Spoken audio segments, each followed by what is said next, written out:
Nobody stop me. A's and B's in the school, then watch cross stage and Mars. Ooh, mama, you want your race to go to the sun. Always destined to get it, but now we're only begun. Confidence, said she love my accomplishments, yeah. Said she love my confidence, said she love my accomplishments, yeah. Said she love my dominance, said she love my harmonies, yeah. Said she love my dominance. Hey, welcome back. Thanks for tuning in. Welcome back to another episode of Flag Talk, where we talk about all things regarding flag football and talk to people who are doing big things in that space. I'm Eric Cooper. I'm Rashad Colvin. And as everybody should know, flag is not just big here in the U.S. Flag football is a global, worldwide explosion that has taken over for the last 5 years or so.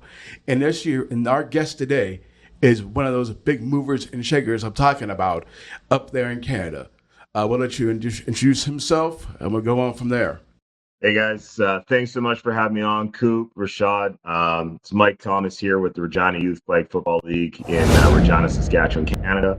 I do appreciate having the opportunity to come on and chat flag, all business side, just talk shop in general. As I mentioned, super big fans of what you guys are doing in Pittsburgh, and just super excited to be here to talk with you guys and whoever else is listening in the world to be able to hear our story, but more importantly, just talk about the great sport that we've all been blessed to be a part of in the flag movement here moving forward. All right. And Mike, it's our pleasure to have you on, and thanks for doing it. We can't wait. We know you're going to give us some nuggets and things that people can take with them and things of that nature. But first, let's just talk about you and your program over there in Regina. And when did you realize that your program was going to be like the premier program that it is today?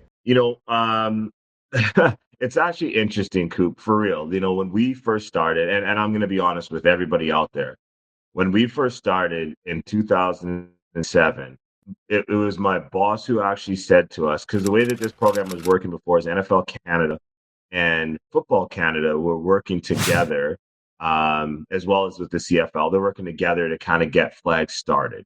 But what they did is they did it as like a school program, so that if you were a school, you could get a kit to run flag in your school. Gotcha. And then at the end of the semester, or I guess the end of the month, or end of September, October-ish or whatever, they would hold tournaments for those schools that got a kit. And so, it was a nice little neat thing. But if you were a teacher that didn't know about this, you never got something for your school, so you never really participated. And what ended up happening was, at the end of it, they looked at the evaluation, which is always what everybody wants to look at: numbers, metrics, all those things. And what they were recognizing was that no one was really gravitating to all of a sudden start playing flag at that time, but these schools had kits and whatnot. So they said, you know what, we're going to abandon this model. And they said to all of the provinces at the time, hey, if you got people that want to start a flag program, they can do so, but we're no longer going to run this model. But my boss said, you know what, I think there's something here. Put it out to those schools, to the teachers that were a part of this, and ask if they want to start something, and come back to us. So, I did, and none of them wanted to do it because that means work or extra work. So then, I came back and said to my colleague in Saskatoon, which is a city 2.5 hours north of us, and said no one wanted to do it. And he said, well, you know what?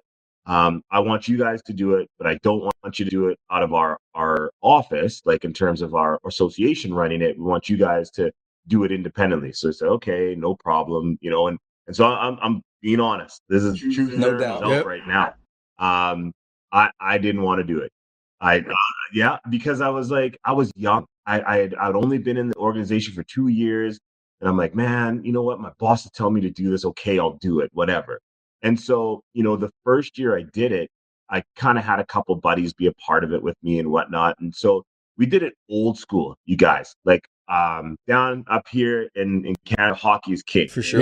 You guys know anything about that. You guys got the Pittsburgh Penguins with one of Canada's finest, the anchored your team. And so, what we did is we did a registration. We had 75 kids. Okay. And these kids were a variety of ages. Like there was nothing kind of succinct. So what we did is we did it like hockey. street hockey here in the winter times, usually what kids will do, and you do in the summer too. Anyways, we had the kids take off one shoe, put it in the middle, and then we separated the teams in terms of the younger kids and then the older kids. So when the shoes were in there, they were in two piles. And then we had somebody blindfolded, and you mixed up the shoes, and they threw shoes left, right, right. So then all of a sudden, you had two teams on one side, you had two teams on another side, and they would play. And that's how we did it Wow. for the first year. And so some weeks, we'd have, 72 kids, 69 kids, 58, 59. The numbers vary, For sure. right? And so at the end of the year, when we were done, I said to everyone, hey, hope you guys enjoyed yourself, whatever, and whatnot. And the kids loved it. They had a blast. Of course. The parents loved it. And so after it was done, I had this mom. Her name was Lisa Horning. And she came up to me and she said, hey, I'll help you get whatever you need out there if you need it. And I said, okay, thanks. I got to look at things and whatnot. So I talked with another good friend of mine who was working in basketball at the time. And I said, hey, how do you guys do your summer programming? So now I was starting to get interested because these kids said they had fun. So I didn't want to be Scrooge. I didn't want to be, Grinch or anything like that. So I'm like, hey, let me try to manifest something. And then all of a sudden, I talked with my colleague in basketball. I talked with another one in baseball and tried to see, like, how do you guys do your stuff? And so they started giving me some of their things. And so I'm like, okay. So, I started a registration for the second year. And then and I talked to the lady, Lisa, and I said, hey, can you pass these flyers out to these schools? She's like, sure. The next year, you guys, we had 200 kids. Wow. And it was then that I realized that we had something. Wow. Because Okay. we went from Just in the second year. 75, in the second year. So all 75 kids from the first year returned 100% retention rate into Yo, that year never 2. happens. I know. Yo, that's what I'm telling you guys. That's when I realized that we had something. And then, so I played university football, had a small cup of coffee, got drafted by a professional team here in town. But I have my teammates, my guys, the locker room. And I went in there and I said, hey, boys, this is what I need. I love that. I need some of my old cats. I'm like, yo, I know you don't have any kids in this league. I know whatever, you're still running around doing things. I need you to coach a team. I need you to coach a team. I need you to coach a team. And all of a sudden, it was like all the boys were together. I love that. And then we just coached. And it was the purest part because there were no agendas. None of us were parents. It was all about the love of the game. It was all about giving back. All of the things that our head coach, Frank McChrystal, told us that we need to uphold and do in the community. So it was great. So all of a sudden, me and you, Rashad, were teammates, and all of a sudden we're playing each other. Be like, hey, we got a bottle of rum or a case of beer on this one. You know what I mean? So it brought a lot out. The juice was there. The energy was there. And from there on, fellas, we went from 200 kids to 400 next year. And then from 400 to 600 to 600. And this was the year, truly, truly, when we understood how we became it was just going to happen. We went from 600 to 800. But we had a 400 kid wait list. Wow. What? So we're like, whoa. We were going to go from 600 to 1,200 like that. That's crazy, overnight. bro. So, again, I really put it back to the people that were the day ones. That's what I call them, my OGs, right? They were just those people that made the game fun and exciting for the kids in the community. The parents enjoyed it. They enjoyed the atmosphere, what we were building. And, the rest is really kind of taken off to where we are today. But, it's interesting because there was a province next to us in Winnipeg. They were the number one dogs forever and a day. And they kind of got a jump start. And then when the new kids on the block came through and we all of a sudden were rolling, our numbers were going and all of a sudden surpassed them, they were like, what are you guys doing? Wow, we're like, yeah. we're just doing what we think is the right thing to do for youth sports. So, that I would have to say probably about 2010, 2011 would be the year that we really understood and figured out that we really have something truly special going on here in our province. Nice. All right. So my question first, I'm going to need you to educate me. So is a province considered a neighborhood? Like, what is a province? What is that? So A province is equivocally a Like a state. state. Oh, is So it? for Oh, you, see, I didn't know that. Okay, all right. so the state of Pennsylvania would be like the province of Saskatchewan. So, so for us, we were looking at our whole space, like we got something special. And then obviously in the country, the numbers speak for themselves where we're at right now. So our city, essentially, where I'm at, just so for those that are watching, we have approximately 265,000 people, and that's it. Really? That's it. Yeah. And we have some neighboring communities that are That's around, it? kind of as you would call them suburbs, that are, have about, 5,000 people here, 10,000 people here So kind it's of not thing. that heavily Uh, populated because I would have thought different no, with those numbers.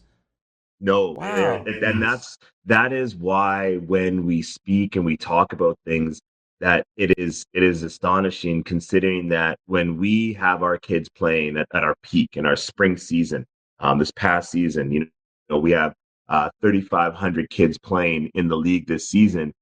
In the spring, you go, oh, okay, you got 3,500 kids that are playing in a population of 265,000.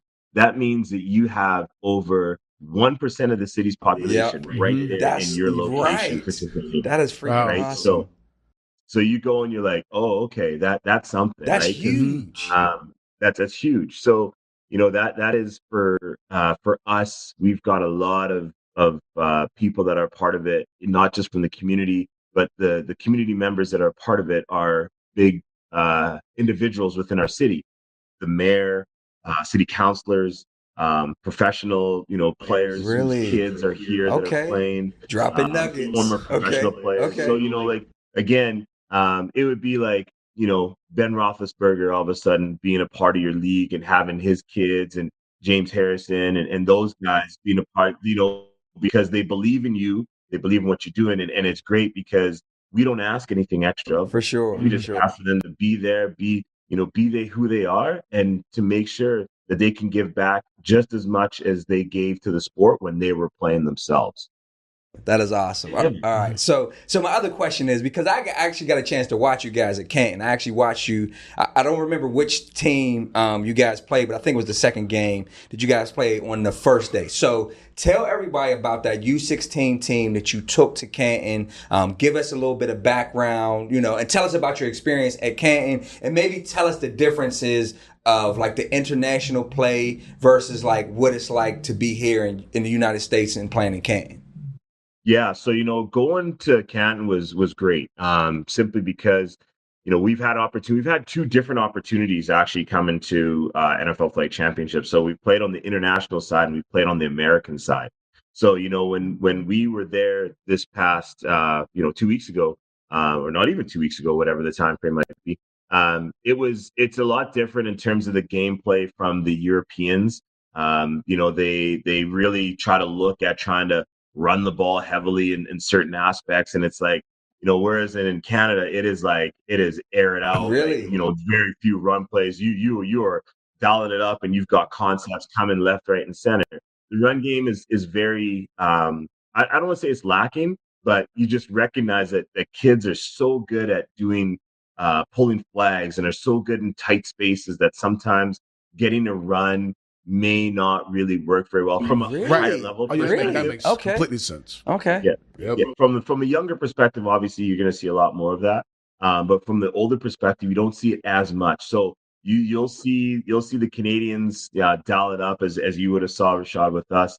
We have big body kids, we have quick short kids, those sorts of things. But great pass catchers, and so that's something that for us was a big difference.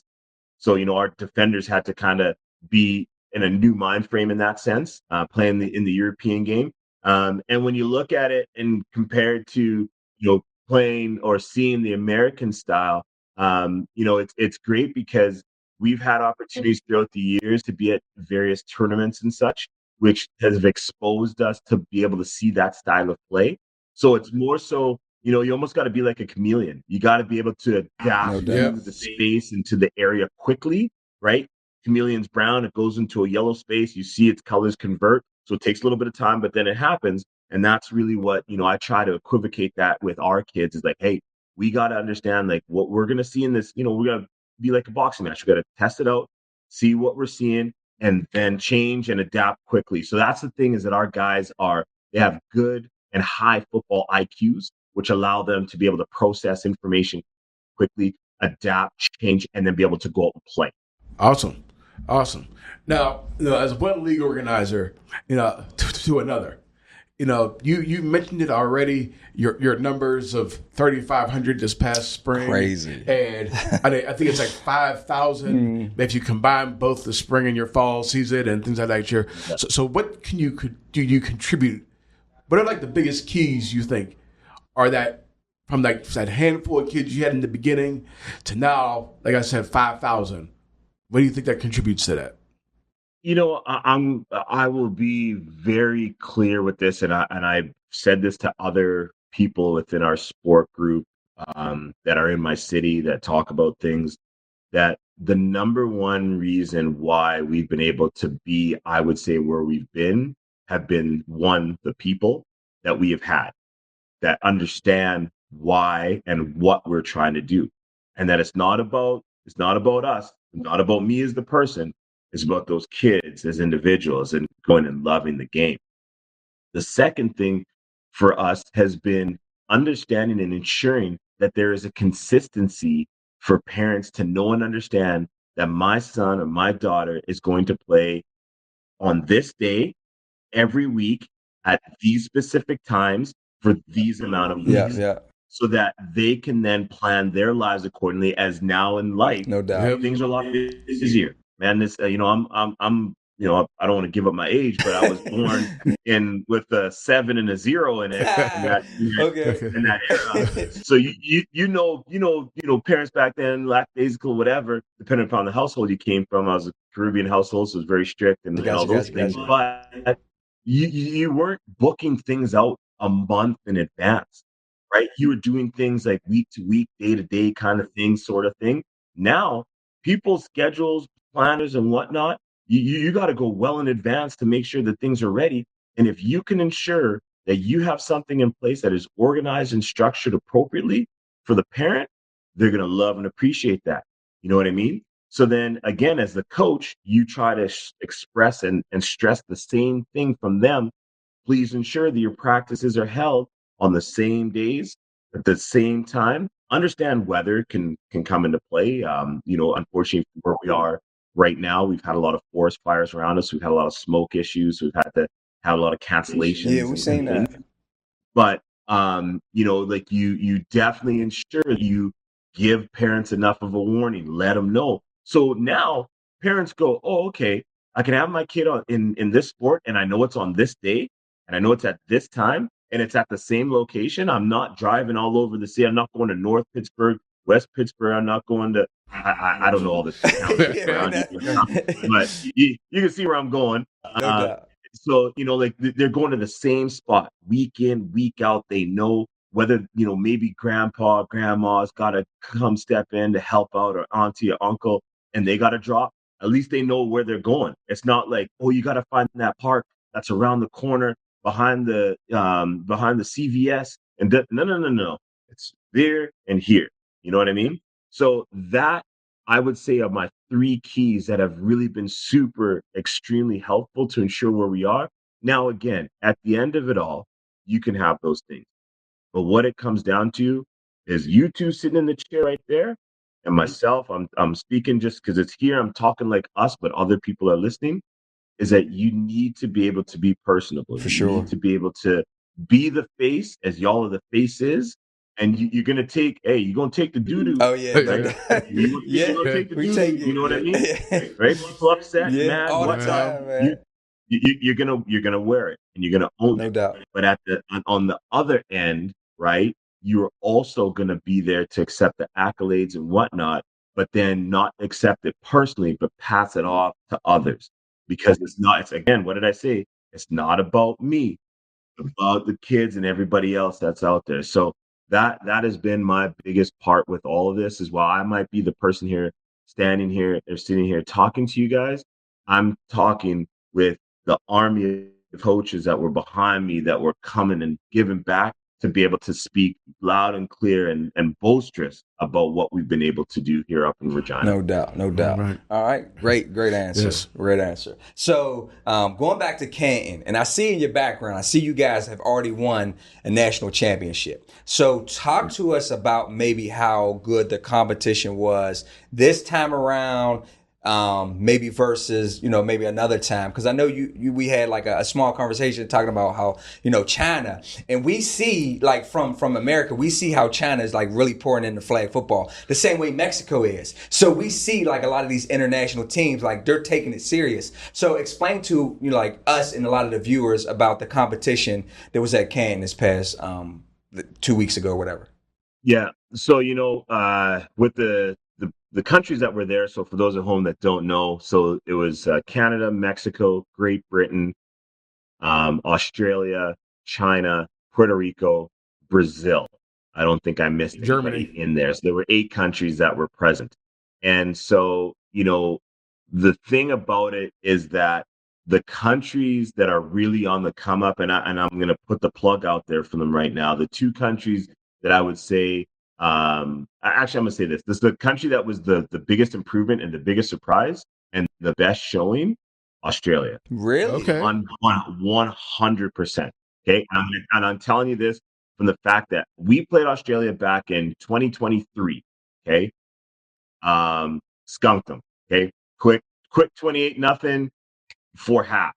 Bam. No, they couldn't do much. Okay. They had troubles, getting quick flat passes. They tried running. Our kids were quick. Wasn't that great. I'll leave out 2024 because I'm going to come back to it in another part. And then coming into 2025 here and seeing them, the Australian government has essentially established an athletic pathway within flag because of what's coming. Obviously, the What? 2028 Olympics. So they have established an Olympic pathway, and some of those kids that were playing on that team are on that pathway. Wow. Yo, that's They dope. have they've developed a framework, how it's going to go, competitions, structure, strategy. So that in itself was impressive, and I saw it, right? I saw it. Now we talked about China, right? When you think about Chinese people, you usually think, oh, they're really small, and then they're like, oh, they have Yao Ming, right? And, a couple of big guys that played basketball, and that we've seen China as a small country that has participated at flag nationals at the international play, and this was the first time they changed the script.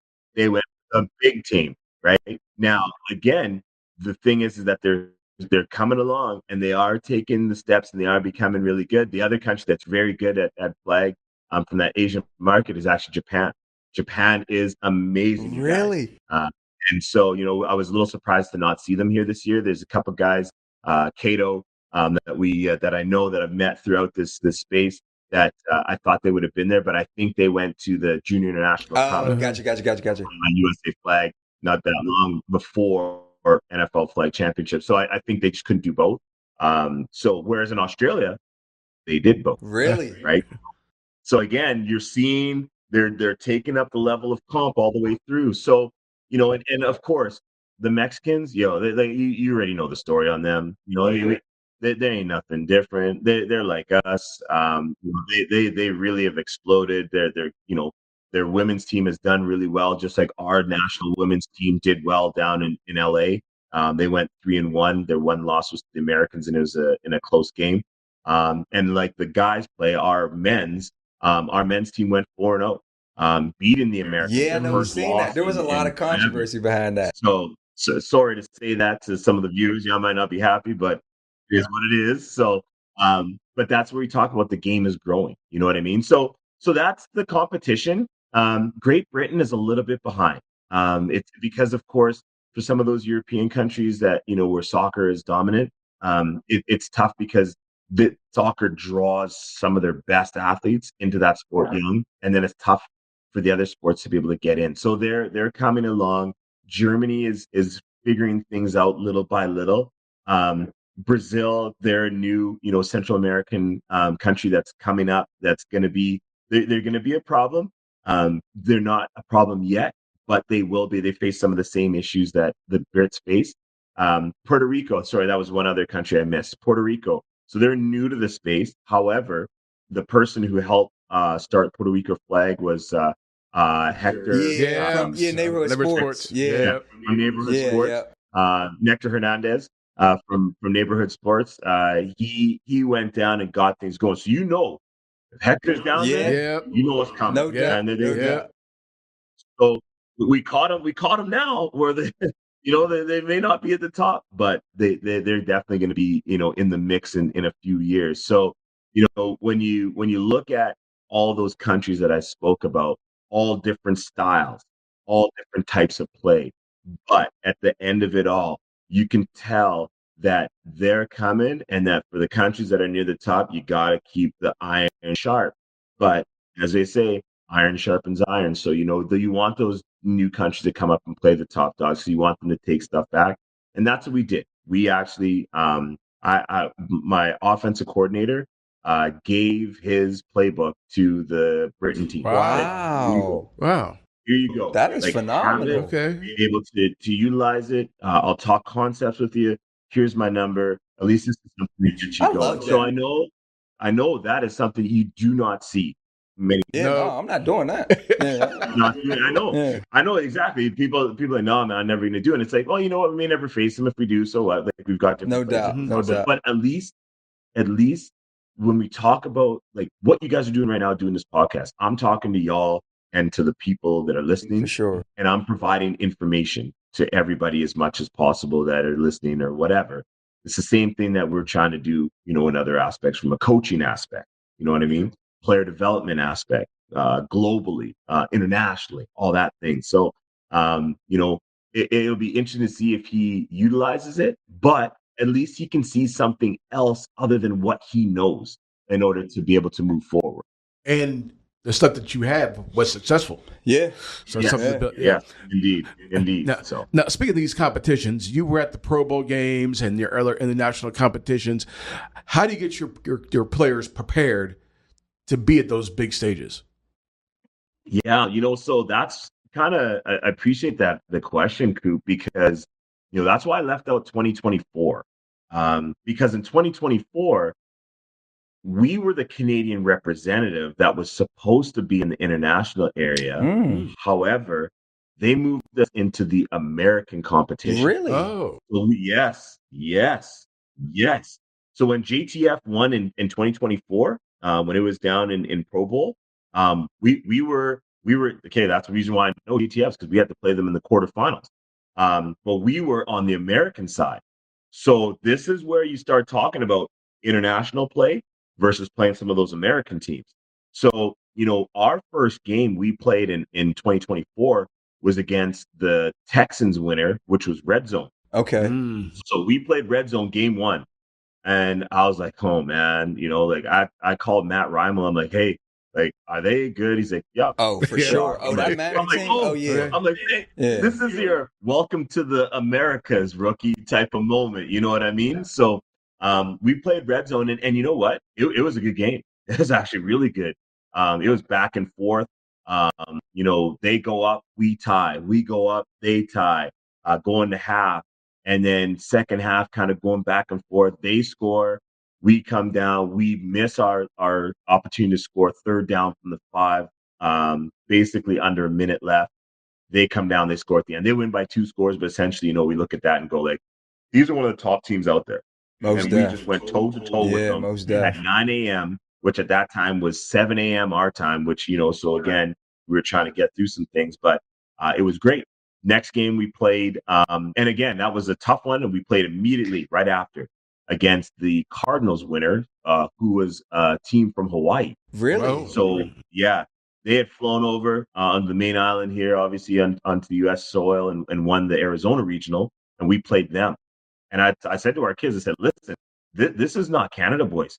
Like, we have to play this American style of game, which is what you're talking about, Coop. How do you get them prepared?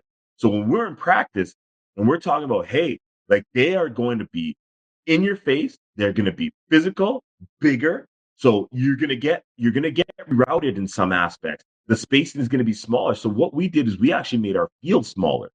So instead of being a 25-yard wide field, we brought it in and made it 22. So we took off 3 yards off of the edge. And as you know, 3 yards is a Yeah, It lot. is. We made them play tight, compact type of games, of drills, of everything, so that they had to feel tight in their space because the American players are bigger than what we would typically see in Canada. So then when we got down there, that we were going to be ready for it. So, anyways, we go and play this other team because red zone was big, just like I said. We played this other team from Hawaii, and we said, "Look, this team has not played yet. They sat and watched us. They saw us lose. So I said, it's either one of two things: we either sit down and keep crying, or we get up and try to keep fighting." For sure. Right? For sure. Right? You gotta die trying. So, we went out, and again, it was and I'm a defensive guy, and obviously with the red zone game, letting up 28 points didn't set well with me, just because we're not used to it. And so then we're playing this other team from Hawaii, the Cardinals, and it was score, score, score, score, score, score. I turned to my offensive coordinator, Scott. I said, "Listen, I'm throwing everything I've got right now at them, Wow. and nothing is working. My Wow. guys are in a funk, and you know it. There gets a time where your kids are just off, and I personally, I'm a football guy, and I usually have a good feel for the game. Like I can tell where things want to go. Like you're guessing, right? You're gambling and doing certain things. I was guessing left, they were going right. I was thinking up, they were going down. Right? I was going backwards, they were going for it. It didn't matter, Well, boys. Like I'm Those telling Hawaiian you, teams are Yeah, raised differently too. yeah. I'm still they're scoring different, by and it's a that. different Yeah. style. Yep. And they had a kid that just he was him. And so essentially, long story short, it was a heated game. Right? You had some Samoans and some Hawaiians going against some Canadians, and yeah, we ended up winning 38-34. Um, and then, as where I'm from, the song goes, "Now we're rolling, boys."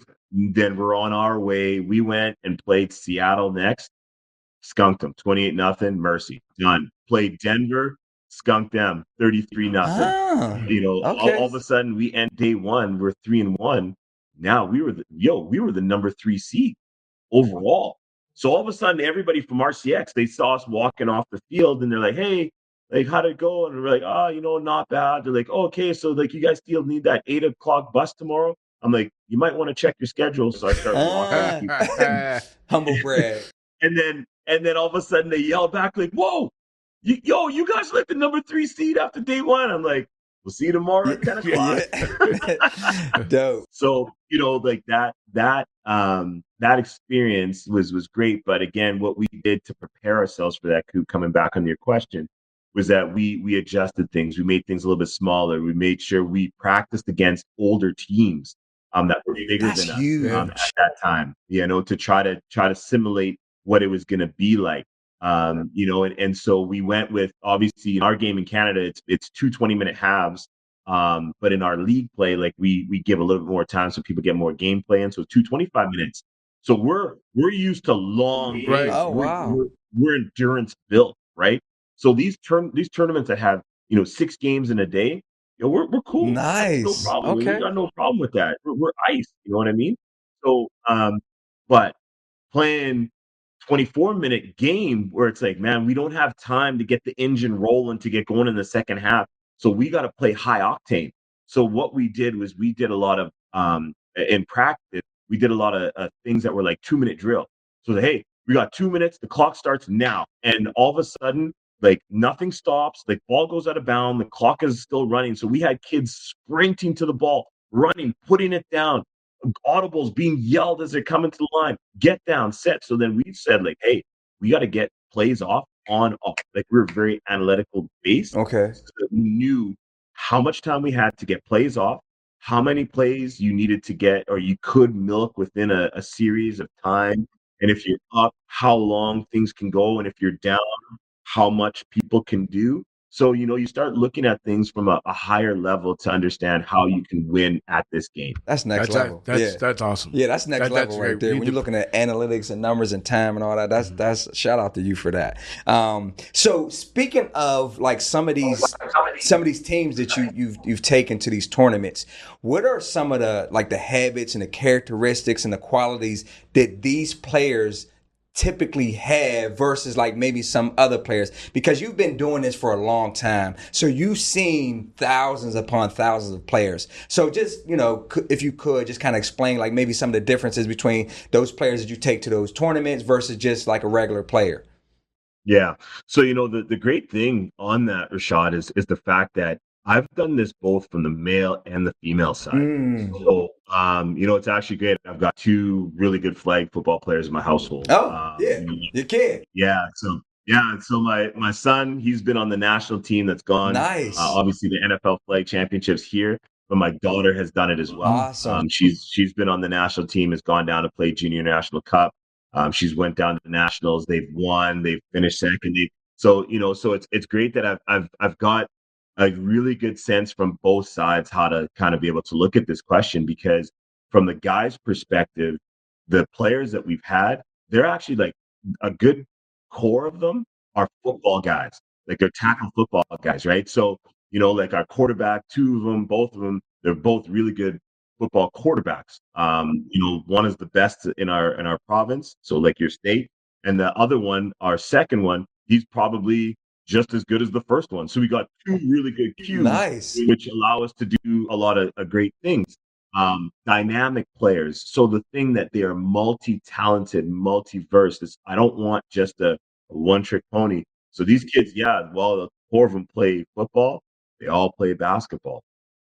Some of them play hockey, right? Another one is a really good golfer, tennis player, right? So like they bring skill sets from their other sports and aspects, which then allow them to be able to be, as I said before, like a chameleon. They can fit, they have different looks, and then need to all blend and feel together to be immersed within what it is that we're trying to do with the team culture. So, like again, with the basketball, that's just within itself. No doubt. What it is. You get some athletes, jump, lateral movement, quickness. Those are all attributes that are all within flag. Exactly it. You know what I mean? So that's where that part helps. In terms of hockey, right? For that kid that's our hockey guy, well, he's grimy, right? He's a grinder. He's a guy that's gonna be physical. He don't care. He lose a tooth, he'll get up, spit it out, go play. Like that's him. But he also is good with his feet, right? Because in hockey, you got to be able to transition, crossover, got to be able to move back and forth. So his footwork is amazing. Like he's all of a sudden backpedaling, bam, stopping a dime. He's coming downhill, coming. Wow. Or all of a sudden step in front. He's slicing. He's doing all these things. He's what I call our Swiss Army knife. Like he's just that's him. And then again, the golfer, right?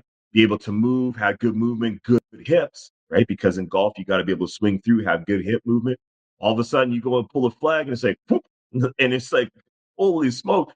But that's what it is, nice, right? So like that's really the sense of what we have has been a multi-sport verse athlete have been those that have been a part of our team. The kid that just only does one sport, we have that they have not had a lot of success because they've not been exposed to other physical literacy skill sets that allow them to be able to then utilize that in this sport, right? And my girls, they're essentially the same like the boys, except for a substitute golfer for volleyball players. Right.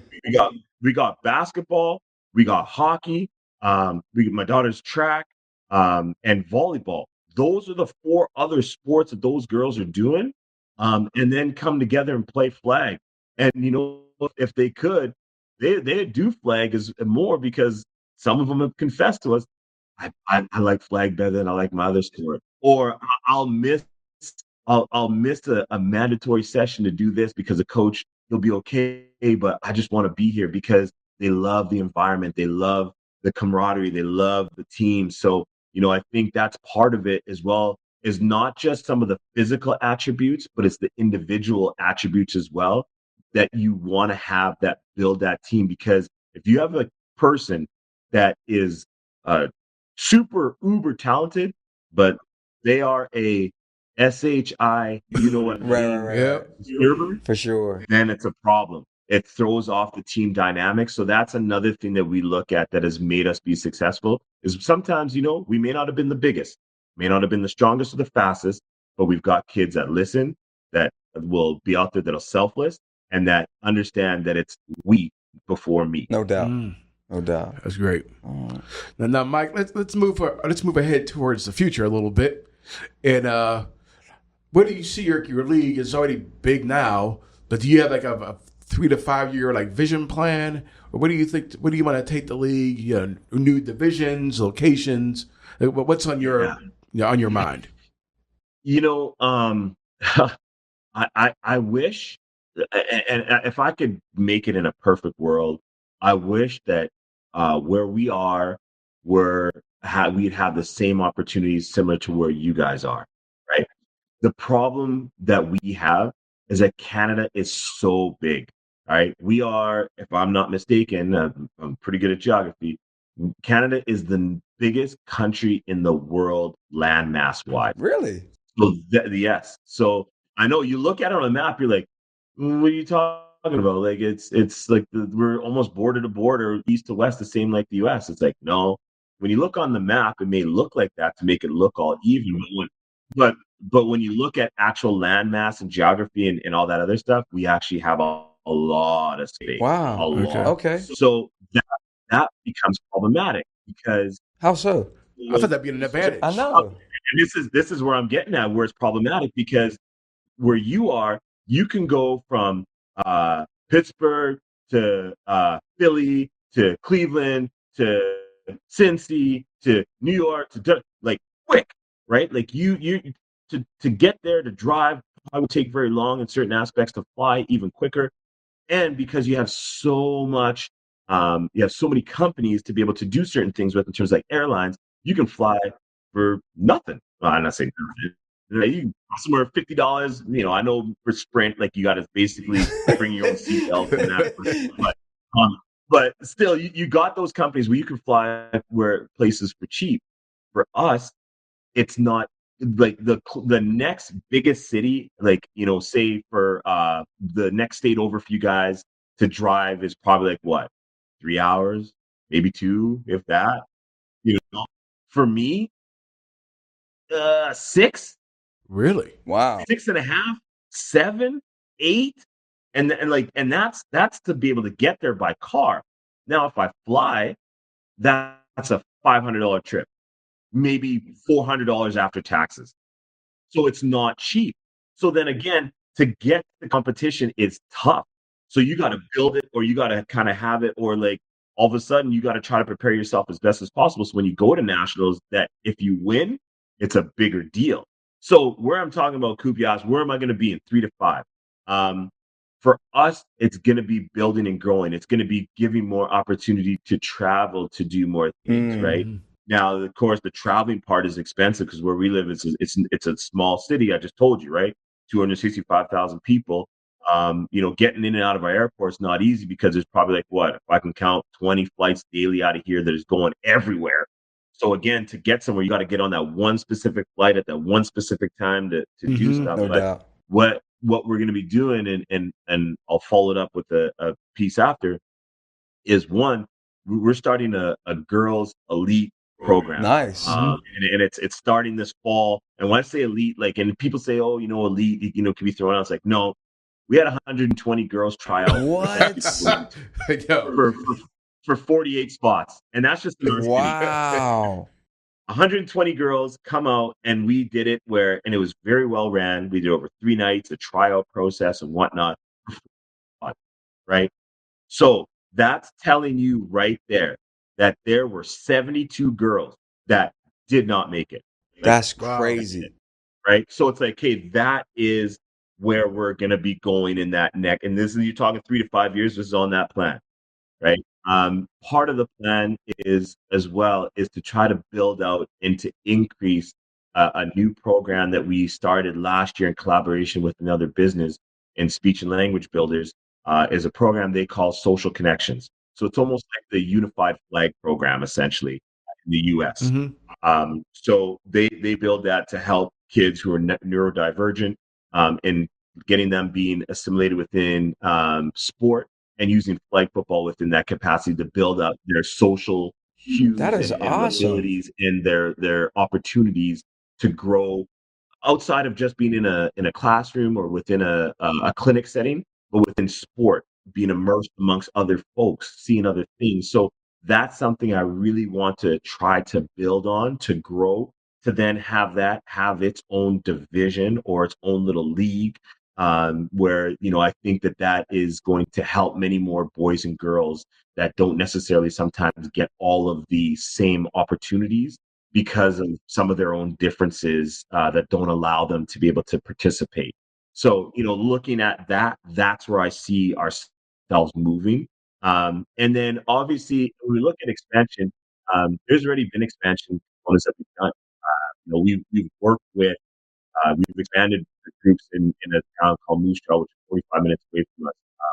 We helped convert a program that's 2.5 hours northwest of Saskatoon to an NFL flag program. Nice. I collaborate and help start a program in Alberta in Sherwood Park, with a lady that was here in Regina and moved out there with her family, and we got them started there. Do a mentorship with another individual in Montreal, Wow. Okay. for Met, to help them get going, and stuff. I've helped people within our own province, or not within our own province, in other provinces over, and just doing that. So, I think in terms of moving, it'll be more opportunities and groups, and even in our own province, I got a shout out to Melfort, Dave Rogers, another group that got started there. Is that I think it's probably I see myself probably in the next 3 to 5 building out more of a consultation component, Oh, okay. and trying to see, how to be able to do those things. And the other one too, I can't forget this one, is NFL flag in the Bahamas. Help them do the same thing, was consulting with Really? him, with Chris and his crew, and getting going, because, it's something that, as we've learned things, what to do, what not to do, the different players in the market, right? And like, obviously with us, chopping up things right now, and got to give a shout out to the Bread Breakers group, the SEC of OG No operators. doubt. That crew has so many nuggets in it, and we're all sharing, and everybody's giving, and that's the thing. And yeah, you're taking some pieces, but it's like, how else can you help build something that we know is special and that is the way of tomorrow? And I think those are some of the ways that I see us building the next 3 to 5 for sure. Absolutely, All right. man. This has been phenomenal. And I Yeah. feel like, Mike, we could talk for hours, and you just have just so much insight into everything. And I just think, just this conversation is phenomenal. I think my final question is, like, I always like to end on like the LA Olympics, and you've already touched on it, where Canada's going to be there. So you're going to educate us right now, because again, here in America, we're thinking NFL players. So here we have a chance to kind of flip the question, where you could say, hey, what Canadian team would look like if you could give us 5 Canadian players. If you were the head coach and you're entering the LA Olympics in 2028, you're going to tell us, like, oh, these are the 5 players that you got to look out for. So drop those names for us, Mike.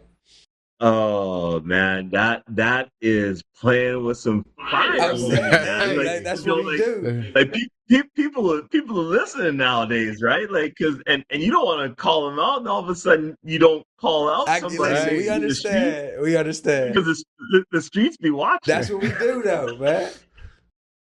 Um, okay, so this is the one thing I've said, and I've said this on the radio, to the listeners, here in Regina, when this question was posed, is in regards to the Olympics and stuff. In that, I said that, you know while the professionals that are playing in the leagues, being NFL and CFL and anything else right now, um, you know, they will have an opportunity, I think, to be a part of the Olympics in some capacity. but you can't discredit the players that have gotten the countries on the map as is. And I think that it's going to be a combination of a mix of those players, whether it be Doucette, obviously he's a big name for the U.S. team, and some of those other cats that are there, and then maybe some of the other of some of the NFL guys per se, and coming up with the CFL. This one's a little bit difficult, right? And I know you're saying if it's a magical thing that they can be there, no problem. Here's the problem in Canada: the professional league is playing right now. All right. So I actually do contract work with the major network with TSN, so the equivalent of ESPN in the US. And so I'm like, I'm a part of all of that internal stuff. And I worked a game last night, the Riders versus the Eskimos, or the Elks, sorry, they used to be called the Eskimos. And so, that it's going to be tough because the Olympics are in the summer. Like they're typically will be right about now, Right. which is the Riders right now, I think, are 6-1 or 7-1, one of the two. So they're 8 games in. They still have another 8 more games. So it's the middle of the season. I don't know if they will take a hiatus or whatnot. But I think they would as you have asked, to. So just like they do for the NHL, for like the Winter Olympics, they might take some of those. they might take some time Right. for real. So coming with you straight, if they told us that season is paused and we get these players, here's who I think I would go with. Number one at quarterback, I would have to say for us would have to be a cat who's in Edmonton. His name is Trey Ford. He is, if you want to call him a clone of Lamar. Okay. He's a little bit shorter, not as tall, but shifty. Has the movement, has the legs, and can move around. And I say Lamar first because, and I know you guys are in Pittsburgh, but I'm a Baltimore fan. Oh, really? I didn't know that. really? I never knew that. Now he hates you more. I didn't know that. I try to keep it separate because I know you're there, and I see you guys at Steelers games, but it's all good. I'm sure our buddy Reggie will appreciate that. Yeah, for sure. Yeah. So Trey Ford would be my quarterback for sure. That would be the first thing. If I look at the opposite on defense, Trey Ford has a brother, twin brother, Terrell Ford. He would be my defensive back. He is a killer on defense. He plays for the Winnipeg, he used to play for Winnipeg. He now moved over to Edmonton as well. Oh, they're playing on the same team? Yeah, they're playing on the same team now. Yeah. So they came in drafted by different clubs.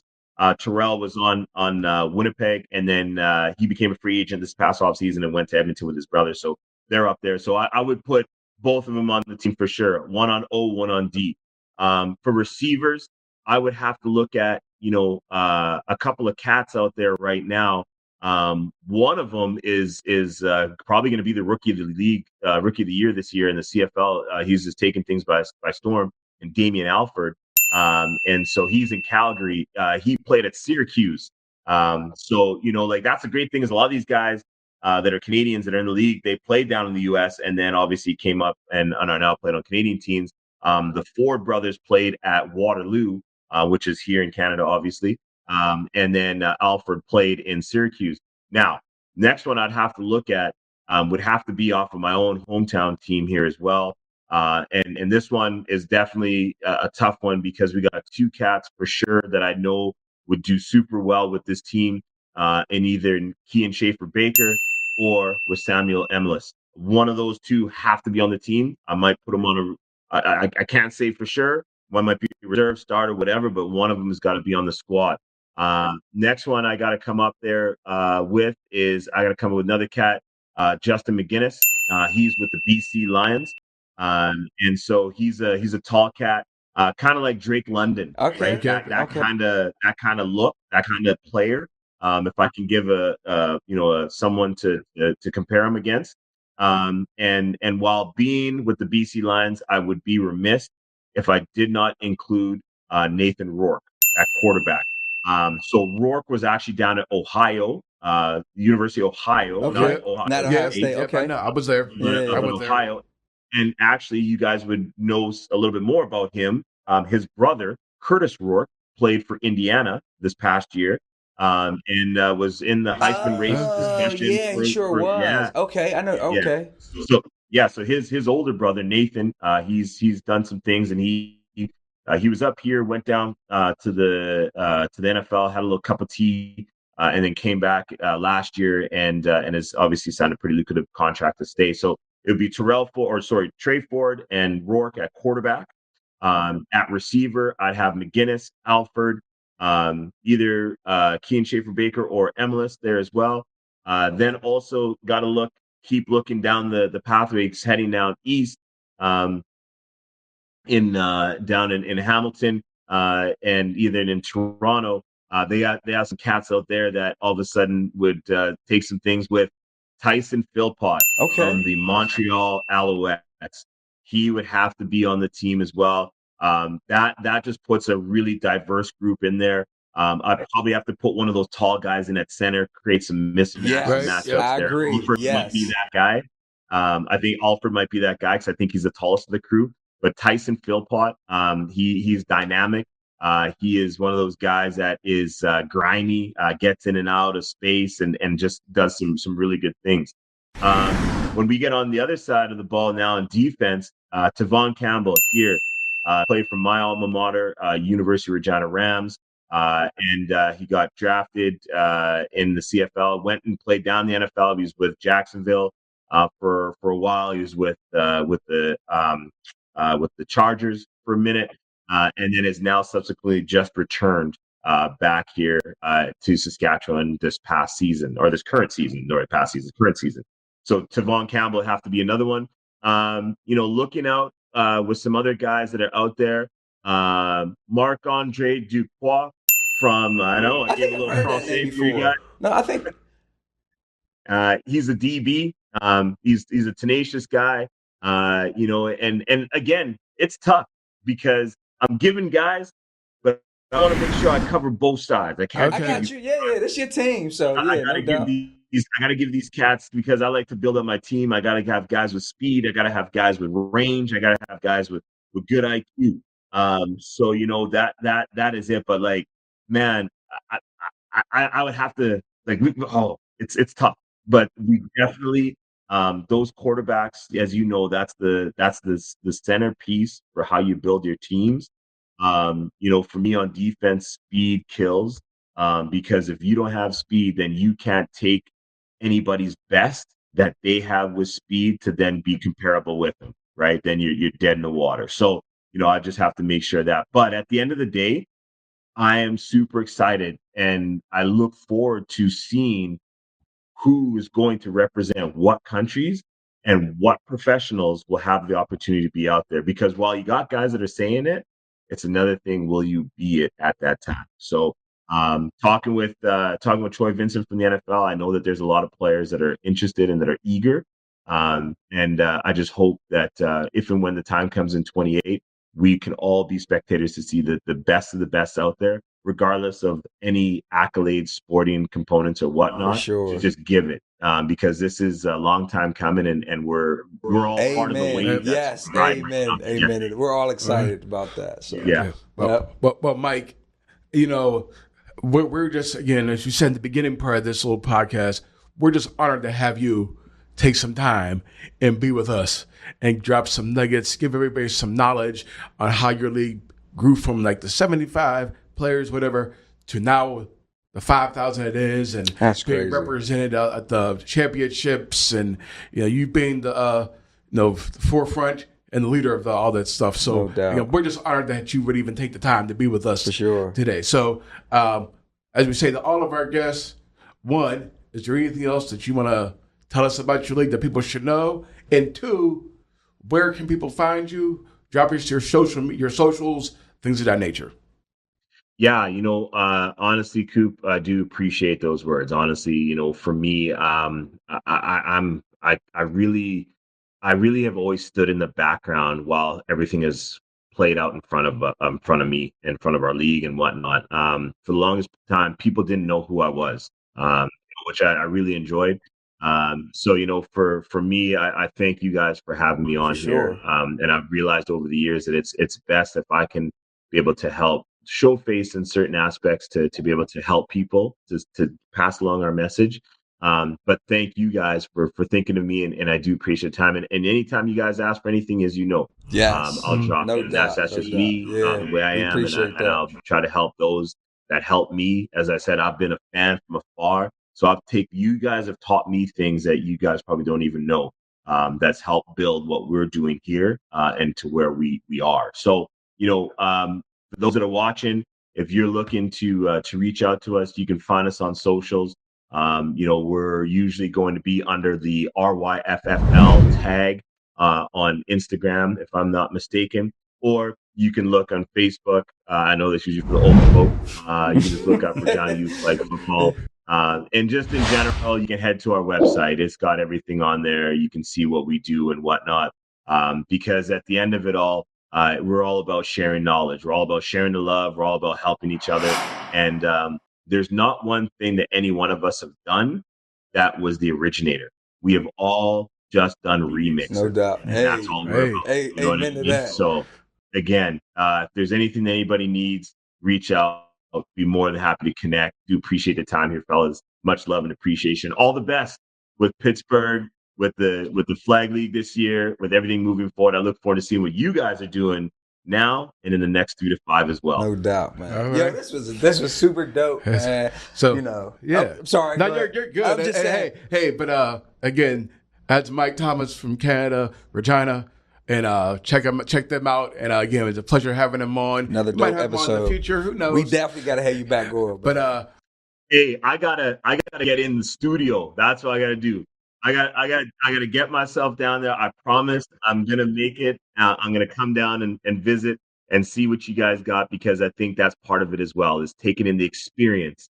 And again, hey, your house is my house. Mi casa, su casa. Anytime you want to come north, Definitely come visit. will, I'd man. We're love gonna to make a trip. have you guys up, bring you up, see what we're about, show you around, show the space is what we do, because that's how we can help build our own programs to be better moving forward as well. Yeah, all right. So again, make sure you go to our socials as well. Make sure you go to our YouTube page, PNL, Pittsburgh National Flag Football League. Check out some of our past episodes. And again, Flag Talk. Check us out. Take care. Flag Talk. We out.